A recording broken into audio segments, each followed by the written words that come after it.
Welcome to Wired to Lead, the podcast where neuroscience meets leadership. Hi, I'm Julia LeFevre, and each week we're going to explore how our brains impact our behavior and how we can rewire our brains so that we can lead with clarity, confidence, and impact. Are you ready? Let's dive in.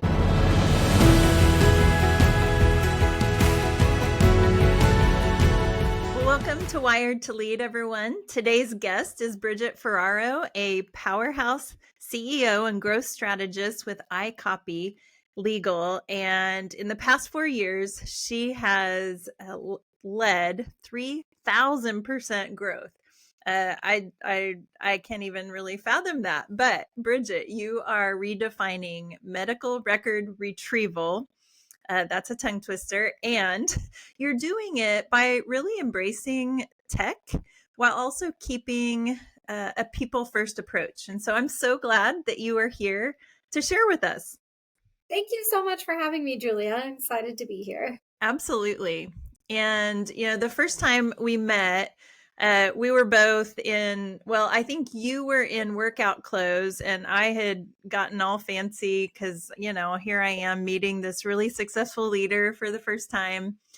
And when I saw you, I was like, oh, good. This is going to be great because you're just showing up as is. And we liked that idea so much that we said, you know what, let's do that. Let's just show up as we are. Because, we were talking a little bit about how women, so often we have to put so much more effort into getting ready for these things. And so we have lots we want to talk about that, but thanks for being brave and showing up as is today. Messy mom bun and all. We have matching. I almost wore a hat and then I was like, That might be over the top. We'll see. Well, Bridget, tell us a little bit about your leadership journey. What is your story? How did you get from 0 to 3,000? Literally. Yeah, I often say that my entire degree at Purdue was worth a handful of classes. And one of them was nonprofit management that was taught by an adjunct professor. And so my degree actually is in human services with a concentration on adolescent development and early childhood, but always knowing that I wanted to go into working with people in some way, shape, or form. I always said, where there's people, there's some sort of job for Bridget. And that class, you actually had to build a nonprofit from the ground up with a mission, a vision, a board, a budget, all the things. And then I immediately got to go in and put it into practice with a nonprofit in what was my hometown because I was a townie, went to Purdue University. And in that town, this nonprofit helped children and adolescents that were grieving. So they had had a loss of a family member or a friend. And they'd been operating for 9 years, but without a lot of those pieces. So I immediately got to come in and put it into place and then help with some growth levers. So over my career, I've done for-profit, nonprofit, for-profit, nonprofit. And with iCopy, I was an executive director at a nonprofit at the time in Chicago. And I was meeting with a girlfriend who came into iCopy with some sweat equity specific for business development. So it was a Chicago only in-person service company that had been operating since 2008. So iCopy was founded by 3 attorneys that were fed up with everybody else in the space over promising and under delivering and really wanted the service for themselves and some friends.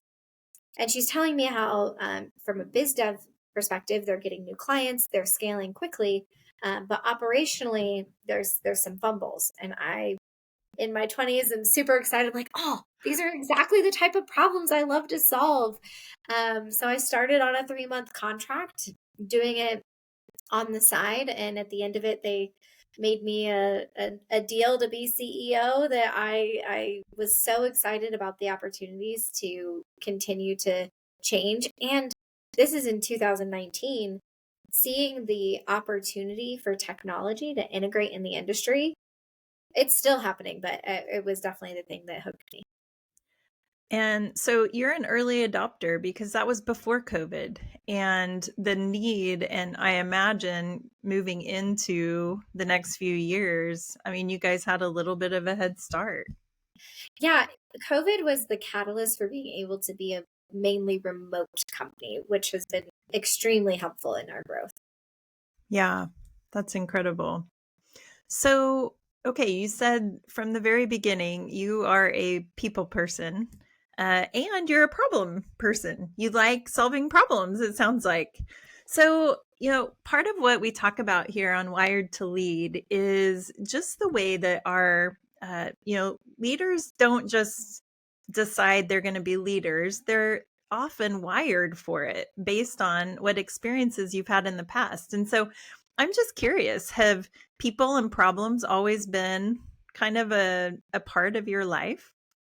Yeah, I think a big thing for me, my parents separated when I was 6, and so growing up with a single mom has it was always a big contributor to my personality, and I was an only child, right? So being Okay. my mom remarried later in life, so I gained some amazing siblings when I was 11. But that early childhood component of my life of being an only child, having a single mom who worked so hard, instilled a lot of that like work ethic and also being able to be that person. I flew across the country by myself starting at age 7, and it was always fascinating. And this is pre 9/11, so you can, it's a very different world getting on and off the planes and kids flying on their own. And people would come off the plane and immediately know who either my mom or my dad was receiving me on the other end, and be like, oh my gosh, because I loved talking to adults and listening and asking questions. And so that aspect of it. And I don't think I really leaned into leadership specifically, um, at least realizing it until I got into my high school years. And then, like, I was always the person that would rally the troops. Yeah. So it's interesting because it seems like there wasn't a lot of fear in you growing up. Like, I'm just going to talk to this person next to Yeah, me it on was. the airplane. Yep. Yeah, it was a lot of just like I was very curious. I've always been Mm, very curious. I love that. So, as the shift from nonprofit to for profit, what has that been like? I think that the nonprofit aspect taught me how to pinch a penny, right? You're always Mm, dealing from a budgetary perspective. And so how you handle finances in nonprofit and for profit is a little different.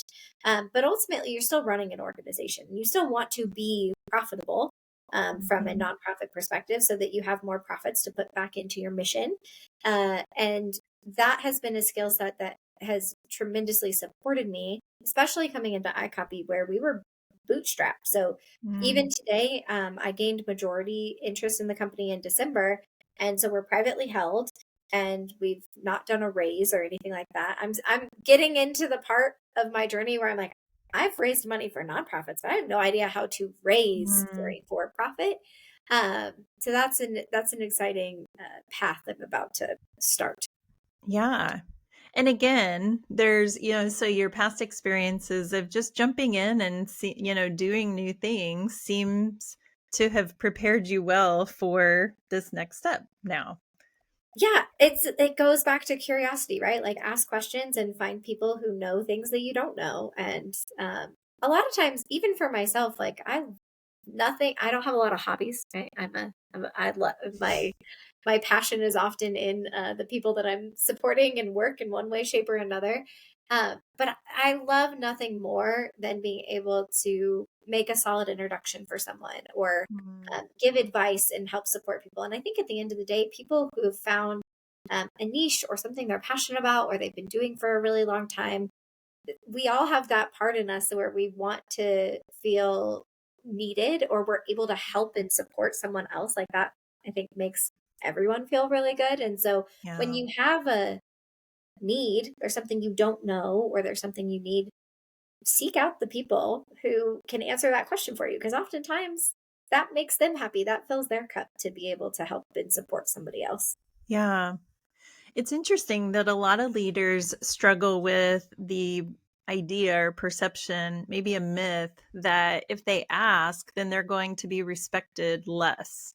And so, what would you tell those leaders that feel scared? They feel like I've just been promoted. I have to show or prove that I know everything.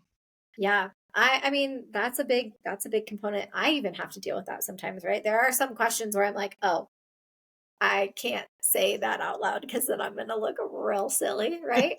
Um, Yeah. but I think about even internally, we've had to scale our team rapidly at different points of growth. Mhm. And it's a huge part of what we put in our training to build trust and safety to know Mhm. like you can ask questions.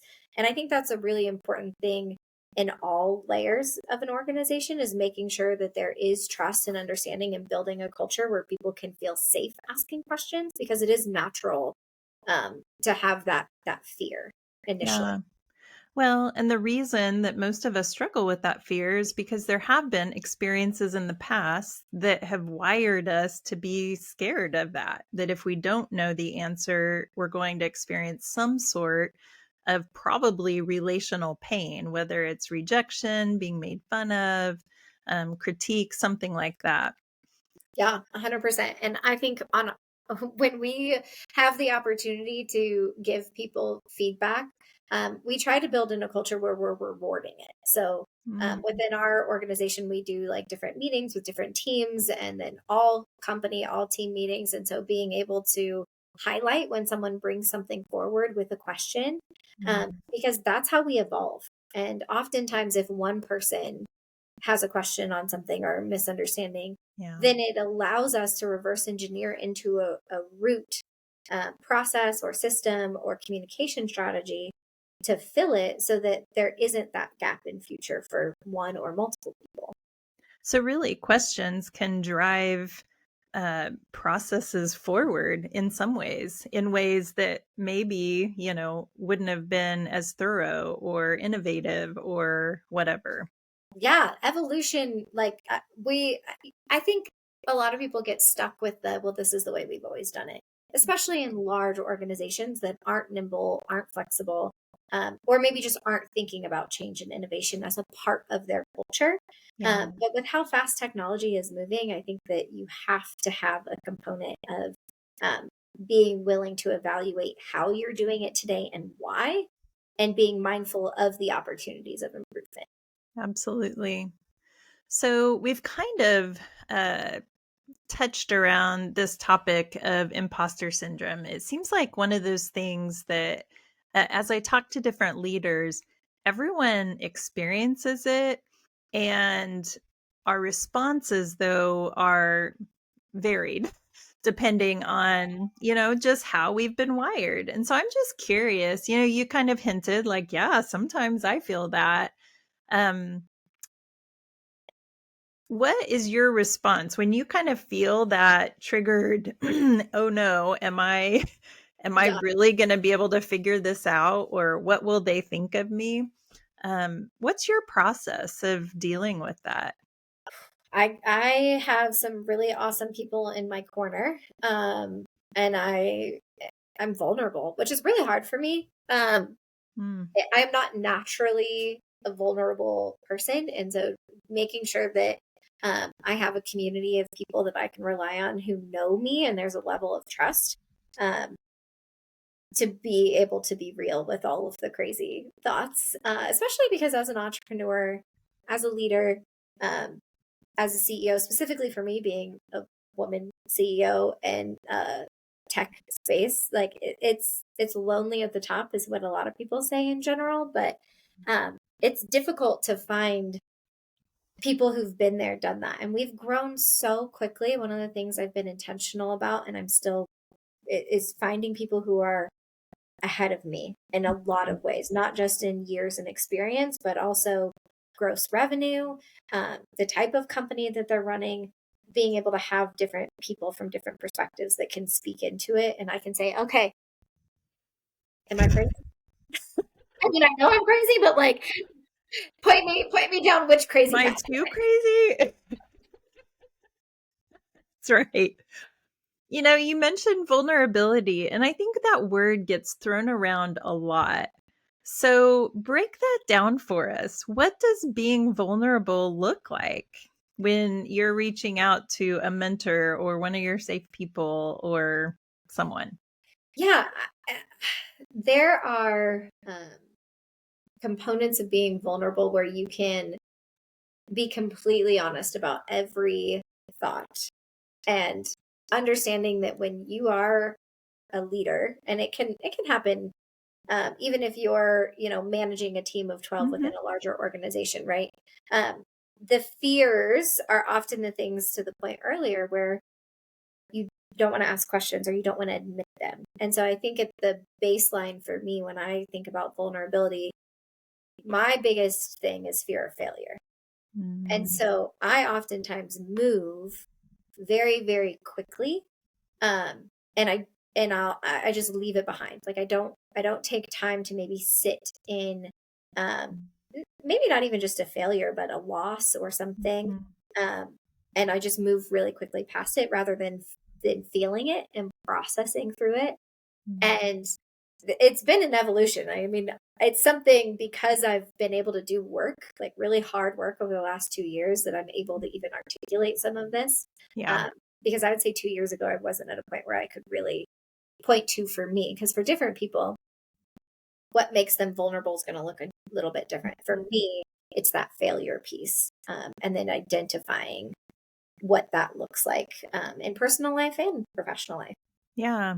And they're always tied together. I mean, they just are. We try and keep work life separate from home, but we're the same person who goes to Yeah. both.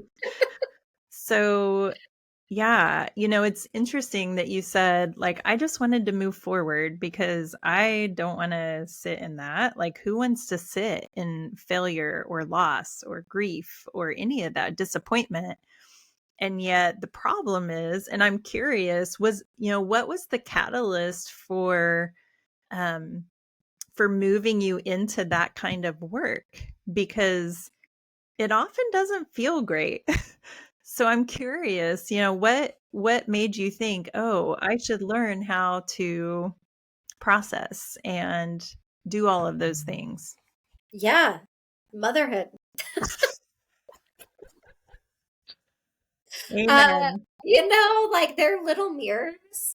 And when you get to a certain, and I come, like my degree is in early childhood, there's a level of education that is here. And I worked with kids forever before I had my own. And it's so funny. People are always like, yeah, you think you're the best parent until you become one. So Yeah. you have one. Yeah. Yeah. So you have kids. And I have 3 girls. So on top of it, I there's an aspect to my life where uh we I grew up as an only child and I have 3 of them. I'm like, I don't know how to raise siblings. Like there's Yeah. these aspects of um life that are just different than my experiences growing up. And one of the number one things we have as humans is our personal experience. And then um there's always things that maybe you wish were different or that you had Mhm. different or skill set. And so for me, having these little people be a mirror back, realizing I would get to points of like being dysregulated and my reactions or my emotions. And so I think that was the catalyst for me figuring out that I needed to do some inner work so that I can be the best version of me to help these little people that I've been trusted and gifted with. Yeah. I thank you for sharing that. And it's one of the examples that I talk with people about. We all know in our brain, in our thinking brain, that we want to be kind, patient, we want to be active listeners, we want to be loving. And yet, there are times when what we know to do is not enough to help us to do it. Yeah. And it's one of the things that the neuroscience world is really shining a light on for how we can overcome some of those things. And a lot of it comes, a lot of what we've been taught is some coping mechanisms for, things like if I get dysregulated, I'm anxious or angry or whatever, then we do deep breathing, or we count to 10, or we, do different things like that. And those are all helpful, and we need those because at the end of the day, we're all going to get triggered at some point, and we don't like our triggered responses.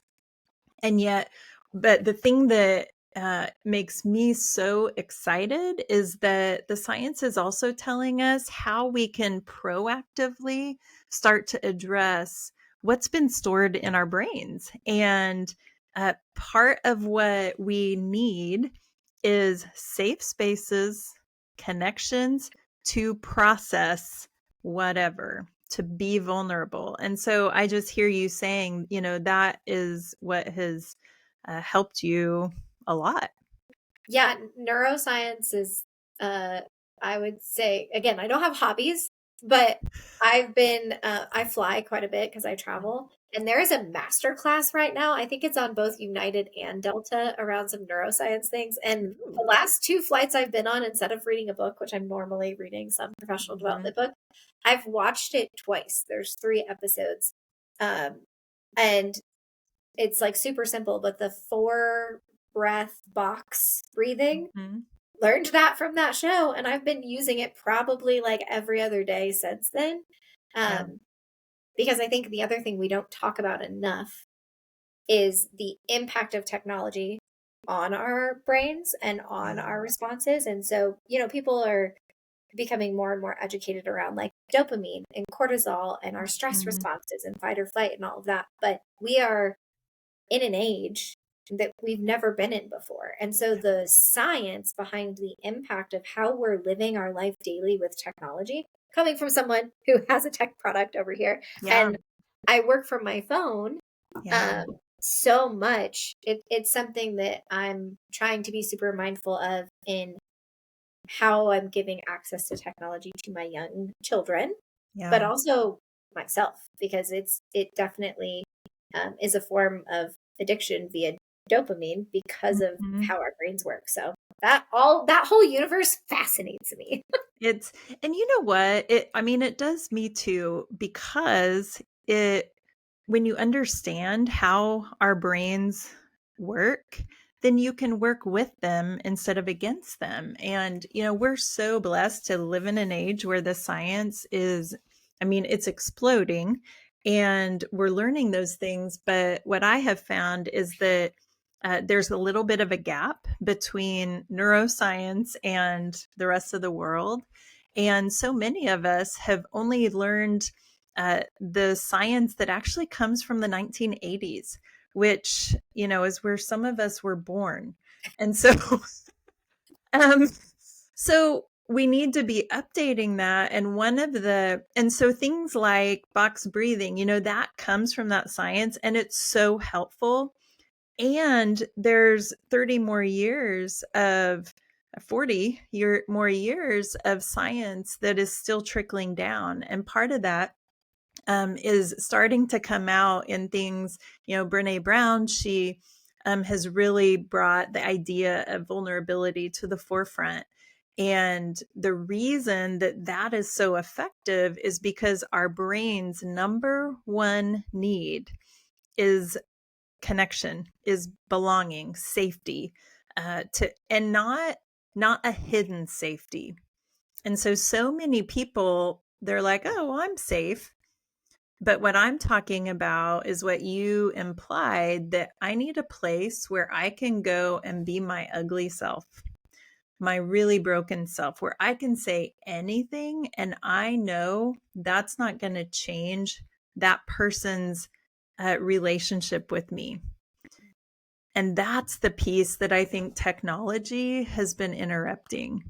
Yeah. And there's a reason why our mental health crisis is exploding and why we're lonely, because the dopamine is driving us to hidden connection, to the opposite direction. Yeah. It feels like connection, but it's not. Yeah, Yeah. exactly. And so um you mentioned a little bit earlier that being a woman in a tech space, leadership space, is not always easy. So I guess I'm just curious, I'm guessing that there will be other women listening, but I also know that there are other men who are in that space who are listening. And what does everyone need to know about what that journey is like? Yeah, I think that my husband and I have actually been doing a bit of work in the last year because there's a couple. I'm deep in like all the professional books, right? So Mhm. uh, there's a book that I read not too long ago called Fair Play Mhm. that really put into words what I had been dealing with for a long time, which is around like the mental emotional energy that operates differently in women than it does for men. And so oftentimes when we're in our workplace, we have weekly cadences, we do quarterly meetings, we do an annual retreat, we come up with goals and expectations, and we have vision and values and all of these things. There's an infrastructure and a system and a process for doing that in our professional life. And there's not a super clear cut cadence and process for doing that in our home lives. And over time, even like premarital counseling days, all the things, it's like have a weekly date, right? Mhm. Line up your calendars, do these things, which is all great.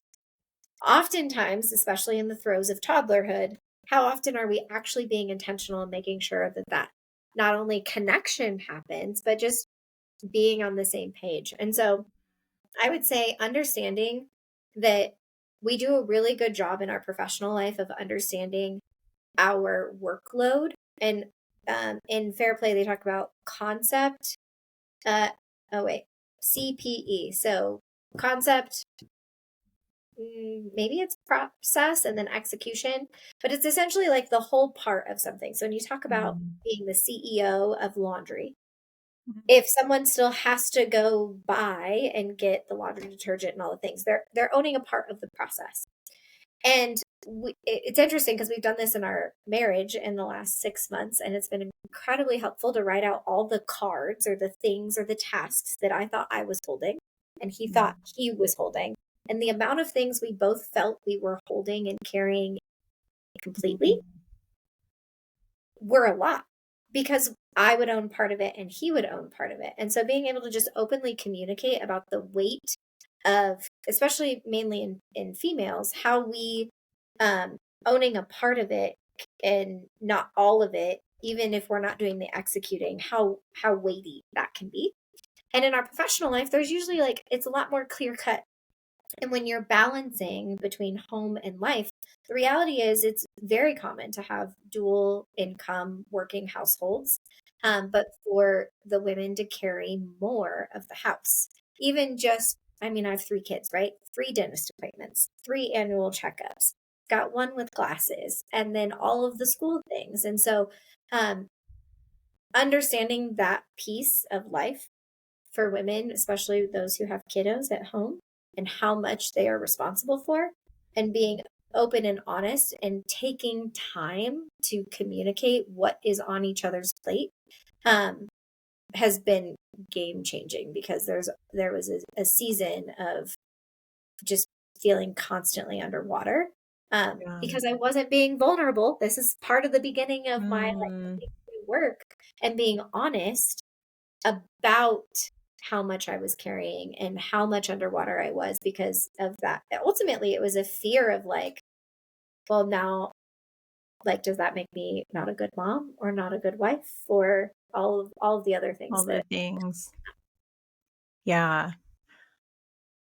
Isn't it funny how we so often will hide the thing that is weighing us the most? And yet, when we're able to come out and just say, okay, I need help, get vulnerable, just say it, expose ourselves, expose our weak spots, then that's when you can start fixing things. yeah. Well, and I'm such a tactical person. Like I want to know, I want to walk away with like what's the next thing I can do to be better. Mm. And so I always struggle with just feeling something without like, well, okay, that's fine, but like, what do I need to do? What can I actually take action on for there to be change or improvement kind of thing? Yeah. I love that you've found a way to do that. And I assume that your husband was open to having the conversations. I will say the having a partner who is going to be open to having the conversation and like get in it with you, like they've got to be ready. They've got to be at their own mental emotional place to be able to have the conversation and step in. But it's been transformational for him to step in and be like, I am fighting for your brain space. Like, and there will be something that comes up and we're talking about maybe tasks for the week, and I will like talk about something that I'm doing or going to do. And he's like, no, like I am fighting for your time and for your brain space. That's mine. And that's been really, really amazing. Yeah, kind of in some ways you're cultivating a team culture within your family using some of the same principles that you've used at work.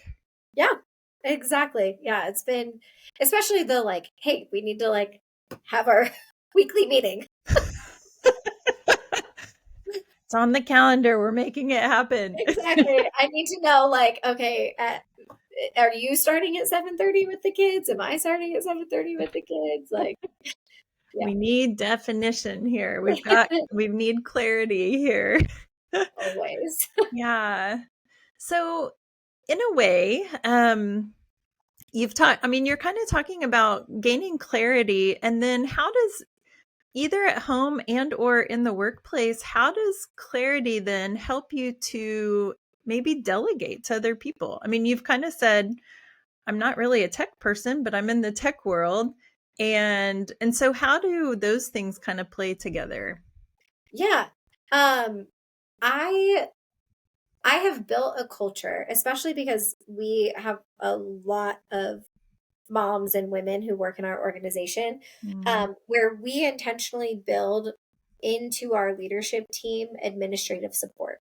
So mm, delegation and getting to a point, especially when you're going through seasons of hyper growth, being able to hand people that they can then delegate to. So at certain levels within our organization, you're given a part-time administrative assistant.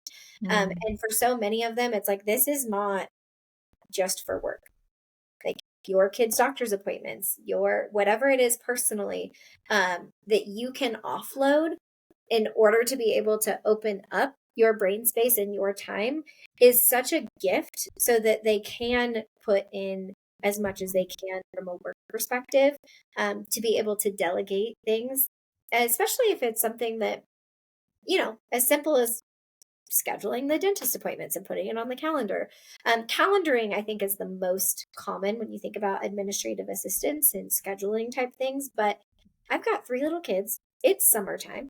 And a massive project that my admin started on months ago was figuring out all of the different like VBS, summer camps, and then soccer and all the things that can happen. But I've got kids across different ages. So even if they go to soccer, like I don't want to drive 20 minutes across town 3 different ways. And so coordinating all of the things that are the option and then lining up the timeline, um, that's a lot of work. And even trying to find all of the summer VBSs in a 30-mile radius, um, it's a it's a lot. And task. it's a task. We've done it for the last 3 years, and it's my favorite thing. I put it on the local mommy Facebook groups, and I'm like, here, because most of them are free or low cost. Yeah. Um, I saw so you posted it on LinkedIn the other day. yeah, I mean, I was like, "Ugh, that is so helpful." I don't know if you're in this area, like, Yeah. um, yeah, The thing that I love about that is that your business is supporting your people. And so, when we talked about you have forged into the tech world, but with a people first emphasis, this is one way that you are caring for them as their leader by trying to equip them to be able to, when they're working, they're not thinking, they're not so distracted about all these other things that are happening. And also the opposite of like when you're home, And you can be home, right? mm, And we just actually moved to a 4-day work week schedule, mm, with the intent so that whatever day, if and trying to optimize and keep, I think work-life balance is a bit of an illusion, right? I'm a mhm, big proponent of work-life integration, same. but still making sure that you've got like those boundaries and being able to support the home life and back and forth. So that's a big piece that we're constantly looking at. Well, this is the way we do it now, but how can we continue to iterate and make it better and actually do what we say we want to do with action? Yeah. So, what would you tell those leaders? There's kind of a debate around this issue of, you know, stereotypically the older generation of leaders versus the younger who are, there's kind of this tug of war of, we want flexibility, but the older generation saying, you got to just show up and this is the way we've always done it. And I can imagine that there are some leaders who are rolling their eyes, quite frankly, about having an employee benefit to serve your personal life. And so I would love for you to just kind of address that and talk about how the expense of paying for this has impacted your business. Yeah, actually, I just went to a conference. It's specific to the legal sector where there's a lot of attorneys on the defense side where there's a lot of conflict that happens Mm, in the legal space in general. But there's a lot of people, and it's not just specific to legal, but I think we even saw with the Great Resignation, right? In high stress, um, demanding jobs, which arguably happens in no matter what the industry is, like if you're at a leadership level, mhm, it's demanding and can be very stressful, maybe some days more than others. Um, that that's a certain level of pressure. And when we think about employee retention or we think about turnover and the cost from a business perspective, um, I love trying to measure ROI, and understanding those metrics comes into play when it comes to those types of decisions that I make as a business owner and investing in my people. If I can have some pressure release valves built into it, um, it is always more cost effective to retain good people mhm, than to try and replace them. And that is a worthy investment. And also, for really high quality, great talent, they've got a lot of choices. mhm. And I want to be at the forefront of a company that is putting my money where my mouth is on how I want to take care of my people, and how our culture is built to actually do that. And as far as looking at like older generation versus new generation and the workforce, like it's a lot of it is changing and it's changing rapidly. And so understanding connection at the root of it, right? And kind of what we talked about in general, it can look different and it doesn't have to be the same across the board. But as long as you have some level of connection for your people, you can get into the whole remote versus in person, whatever. Yeah. Just being intentional about connection is going to take you super, super far. Yeah. I'm so glad you said that because, again, it circles back to our core need as people. And people are your employees.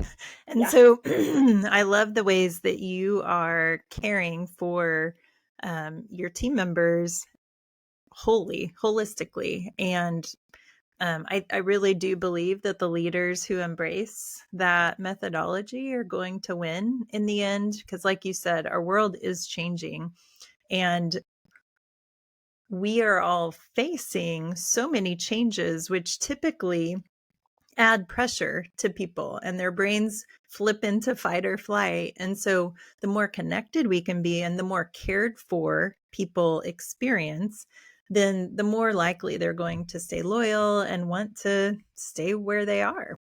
Yeah. Yeah. So you are a growth strategist. You've mentioned multiple times that you guys are growing like crazy. I'm guessing that people are wondering, our audience is wondering, how are you growing so fast?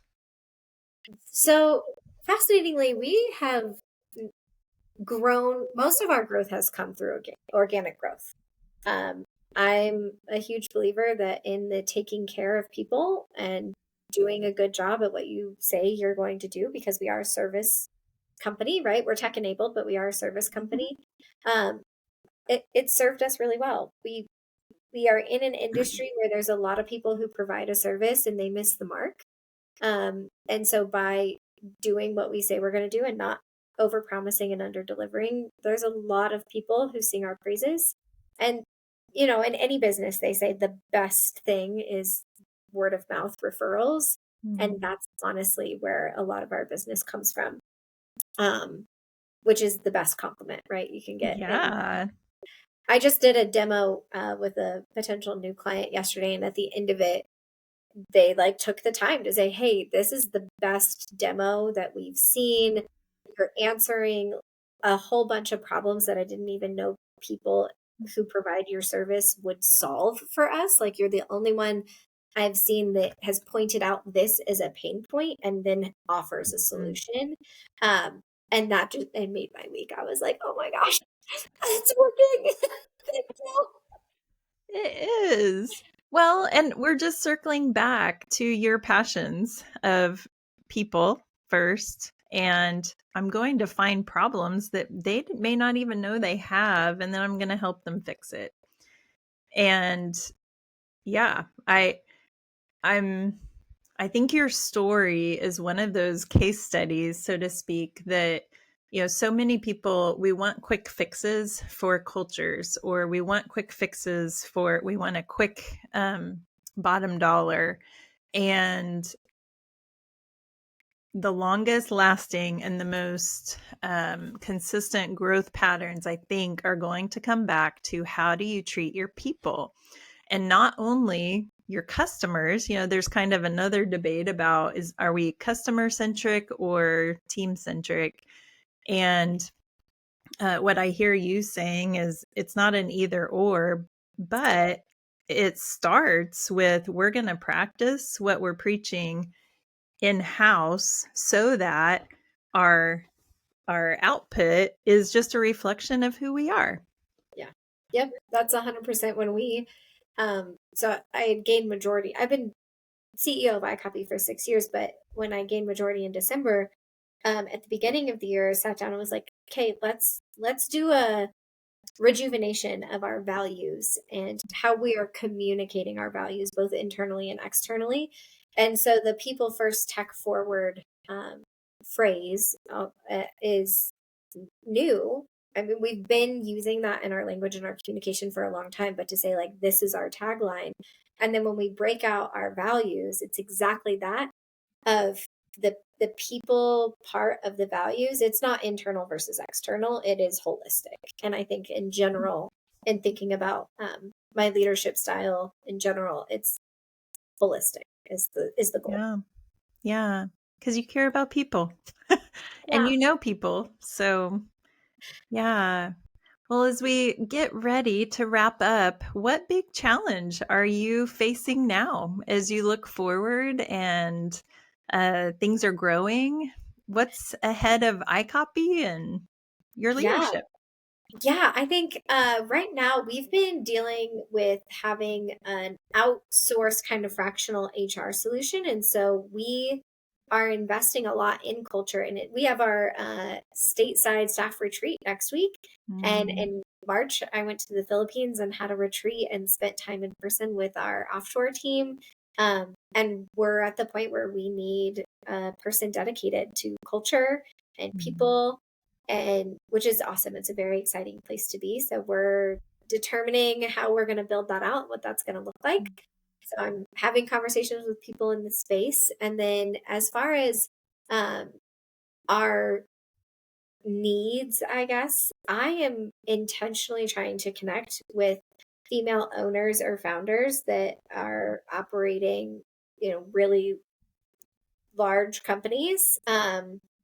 Ideally, I want to connect, right? Whether it's through coaching or groups, webinars. Like I'm just trying to make sure that I'm connecting with people who are light years ahead of me. It doesn't have to be women only either. I think they're just a little bit harder to find.